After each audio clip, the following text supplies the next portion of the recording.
Hello friends, तो आज हम बात करने जा रहे हैं फास्ट चार्जिंग के बारे में। तो आज का जो मेन टॉपिक है हमारा कि फास्ट चार्जिंग कैसे काम करता है। ठीक है, तो यही हमारा आज का मेन टॉपिक है। उससे पहले हम थोड़ा बहुत देख लेंगे बेसिक्स ऑफ बैटरी के बारे में और क्या क्या प्रॉब्लम्स हो सकती है फास्ट चार्जिंग से, वो भी हम देख लेंगे। ठीक है, तो आजकल क्या हम चाहते हैं कि जितना जल्दी से जल्दी जो हमारा फ़ोन है चार्ज हो जाए, और कस्टमर्स के हिसाब से जो इंडस्ट्री है वो भी इनोवेशन कर रही है। और इवन कुछ चाइनीज़ कंपनी तो कहती है कि हम 100 वाट फास्ट चार्जिंग डिज़ाइन किए हैं। क्या पता है कि नहीं है, उतना मुझे नहीं पता। ठीक है, तो अभी हम बेसिक्स देखते हैं बैटरी का।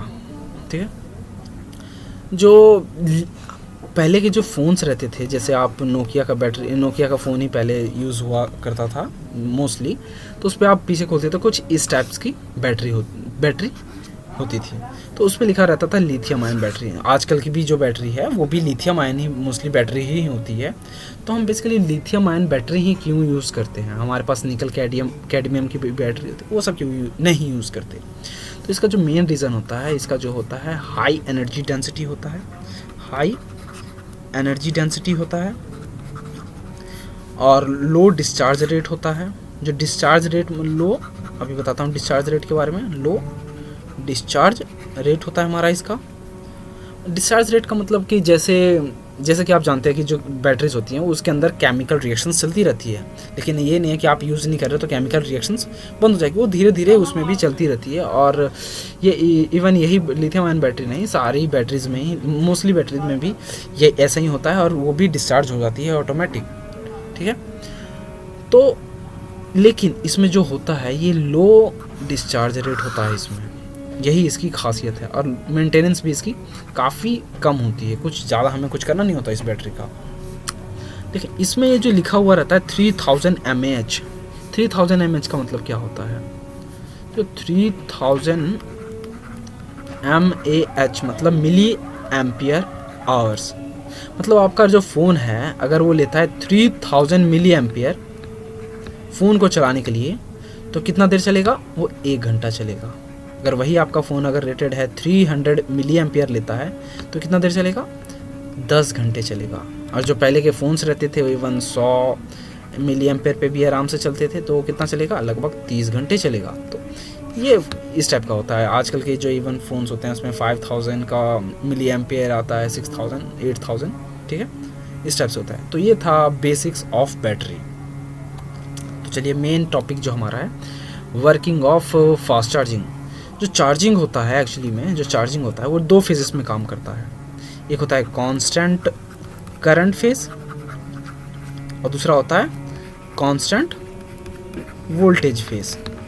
ठीक है, तो यहाँ पे आप देख सकते हैं इस ग्राफ में, ये है कांस्टेंट करंट फेज, ये होता है कांस्टेंट वोल्टेज फेज। ग्राफ के बारे में बता दूँ, ये है चार्ज का कितना आपका फ़ोन चार्ज है, जैसे 0 से लेकर 100 वोल्टेज तक। ठीक है, तो जैसे कि ये एम्पियर का बता रखा है, 0 एम्पियर, 0.5, 1.5, 2.5।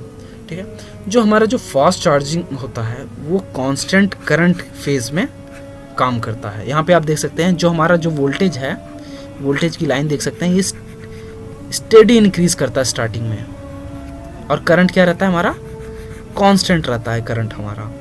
तो यहाँ पे आप पावर क्या होता है? पावर जैसे पावर डिलीवर्ड क्या होता है? P = VI, मतलब V भी इंक्रीज कर रहा है, I लगभग कांस्टेंट है। ठीक है, तो जो हमारा फ़ोन होता है, जो चार्जिंग होता है, इस रीजन में काम करता है। जो दूसरी जो पहले जो नॉर्मल फ़ोन्स होते हैं उसमें लगभग मान लीजिए कि 1 एम्पियर पावर उसमें पुश किया जा रहा है, और वोल्टेज तो ऐसे नॉर्मली अपना जो 3.7 वोल्टेज से 4.2 लगभग होता है, इस वोल्टेज में काम करता है। आप देख भी सकते हैं ये 4.2 तक लगभग टच करने जा रहा है। तो ये करंट जो बेसिक जो फास्ट चार्जिंग होता है वो करंट को डिक्रीज़ या इंक्रीज़ करके इस कांस्टेंट करंट रीजन में फास्ट चार्जिंग को यूटिलाइज़ किया जाता है। तो नॉर्मल फ़ोन लगभग मान लीजिए 1 एम्पियर यूज़ कर रहा है इस कांस्टेंट करंट फेज में, लेकिन जो फास्ट चार्ज होते हैं वो चाहते हैं कि जितना ज़्यादा हम हाई करंट पुश करें, इतना भी नहीं कि ख़राब हो जाए बैटरी। वो डिज़ाइन होती है, उस टाइप की चिप होती है कि हम उतना पुश कर सकते हैं उस बैटरी में। ठीक है, और ये होता है हमारा कांस्टेंट वोल्टेज फेज। तो यहाँ पे आप ग्राफ के हिसाब से देख सकते हैं जो हमारा जो चार्ज कैपेसिटी है, ये वाली लाइन जो आपको डॉटेड लाइन दिख रही है, ये वाली, स्टार्टिंग में तो देख रह सकते हैं कि ये लगभग y=2x लाइन है, मतलब कि टाइम के साथ यहाँ पे जैसे आप देख सकते हैं ये टाइम है आवर्स, टाइम के साथ तो ये लगभग स्टेडी है, मतलब y=2x लाइन बना रही है लगभग। जितना टाइम बढ़ रहा है उतना ही ज़्यादा चार्ज हो रही है। लेकिन जैसे जैसे आप आगे बढ़ते रहेंगे, देखिए ये ग्राफ लगभग स्ट्रेट होता जा रहा है। 100 पे तो स्ट्रेट हो ही जाएगा, लेकिन आप देख सकते हैं स्टार्ट यहीं से यहाँ से काफ़ी स्लो चार्ज होने गया है।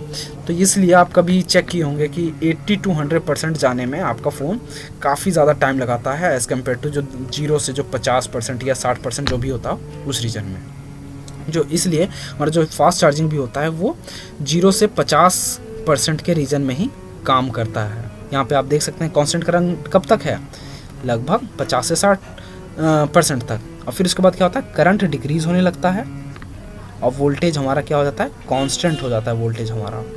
तो करंट लो हो रहा है और वोल्टेज कांस्टेंट है, तो पावर क्या हुआ हमारा, डिक्रीज़ हुआ, मतलब पावर ज़्यादा जा नहीं रही, तो फास्ट चार्ज कहाँ से होगा, ठीक है। और जो एक्चुअली में ये जो हमने 1 से 2.5 किए हैं एम्पियर, ये हमारी बैटरी को उतना नुकसान नहीं पहुंचाता जितना अगर हम इस रीजन में बैटरी को नुकसान पहुंचता है। तो इसलिए ये रिकमेंडेड होता है कि हम अब 80% ज़्यादा अपने फ़ोन को चार्ज ना करें। इस रीजन में हमारा जो बैटरी होता है वो काफ़ी हीट प्रोड्यूस करता है। हीट तो इधर भी करता होगा, लेकिन इस रीजन में ज़्यादा प्रोड्यूस होता है अब 80% के, ठीक है। तो इट इज़ रिकमेंडेड कि आप अपना फ़ोन को 80% के अराउंड ही चार्ज करें।